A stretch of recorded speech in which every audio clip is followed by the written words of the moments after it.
Hi, I'm the Louisiana Quadling, and welcome to my channel. Today, we've got our first doll review of the whole channel. And what would be more appropriate than the first doll that I received when I was 4 years old? Dorothy. Let's take a closer look.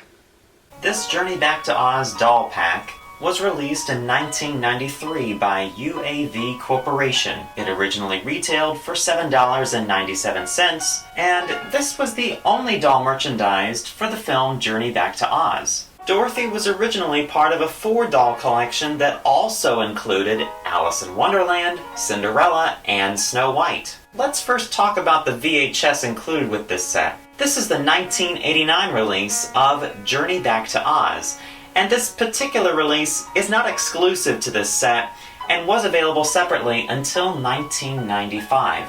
Now let's look at the main star of the pack, Dorothy. She is not modeled after Liza Minnelli's design in the animated film, and instead looks similar to Judy Garland's iconic design. Dorothy is made by Totsi, and is a clone doll to Mattel's Lady Lovelylocks and Stacy dolls first introduced in 1986. Dorothy can trade clothes with both of these dolls. Dorothy features 7 points of articulation at the head, shoulders, hips, and knees. Her head can move up and down, left and right. The head can completely rotate 360 if you choose. Her arms can move up and down. They are restricted with the dress on and can move outwards. Her legs can extend fully out and fully back. She features clicking knees, which was common in Barbie dolls during this era. The right legs of these dolls have a tendency of falling off.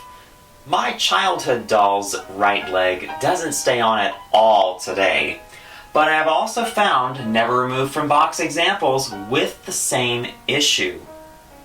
And this doll, unfortunately, is the same. Dorothy's dress features 2 fabrics, a white cotton and another cotton fabric with houndstooth printed on it. This is one of only 2 Dorothy dolls made that utilizes houndstooth. The other is Rainbow Connection, made by Integrity. Dorothy's collar and sleeves are accented with blue rickrack. Something to note, the dye used in the rickrack over time will fade. With my own childhood doll, this has happened, but I've also found never removed from box examples that have this same condition issue. Dorothy features removable white nylon socks. On her feet are red shoes. The plastic used for the shoes is the same as the earrings. And unfortunately, the dye that they used for the shoes and the earrings will stain. In this example, you can see that the dress has been stained from the earrings.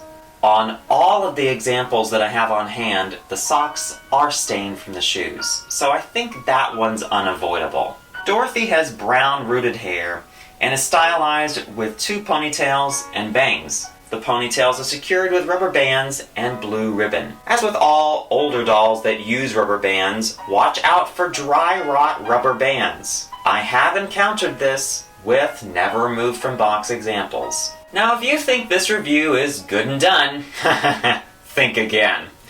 This doll features several variants. For those that are wondering what the original release of this doll was, well, I can actually answer that question because I have a prototype of this doll and VHS set. The most jarring difference between the prototype and the release doll is that dress, which originally featured blue gingham. But as indicated on the box, they changed the fabric to houndstooth. I would guess this was done probably for cost reasons. This doll features heart-shaped earrings and flowers on her shoes. The box on the prototype with the cutouts matches some of the produced dolls' boxes. For the sake of variance, we will consider the heart and flower combo with the cutout box to be the original release. So to show you an example of a release doll that matches the prototype, here is an original release Journey Back to Oz doll and VHS pack. Now, on to the variants. There are 4 variant earrings besides the hearts: crescent moons, stars, diamonds, and triangles. Out of all the variants, I have seen the least of the triangles. The most common is the crescent moons. Dorothy's footwear has another variant as well. Instead of flowers, her shoes feature bows. There was no rhyme or reason to the pairings of earrings and shoes, so there's not one definite release for each earring and each shoe. It's all just anything you can think of, it exists. And the last variant is the box itself. The interior is the only difference. Instead of cutouts, this box features a clean-lined piece of cardboard. Neither pairing of doll with box is really rarer than another. And this is my childhood doll. Dorothy and I have been through quite a lot. The first thing I did when I opened her was I ripped out those earrings. I brought her to school the next day, and the local class bully ripped her head off. Of course, you might be wondering how Dorothy's head is securely on the doll. Well, I grew up with my grandmother. She was nothing short of a genius. She mended Dorothy by shaving a piece of wood and gluing it into the neck of the doll, and voila! The doll was fixed. With this alteration, her head can still rotate. I grew up with sisters, so playing with dolls was nothing out of the ordinary in my house. Dorothy was naturally my favorite doll to play with. And that same piece of wood that my grandmother carved is still inside the doll today, keeping the head in place. What was your first Oz item? Comment down below, I'd love to hear from y'all.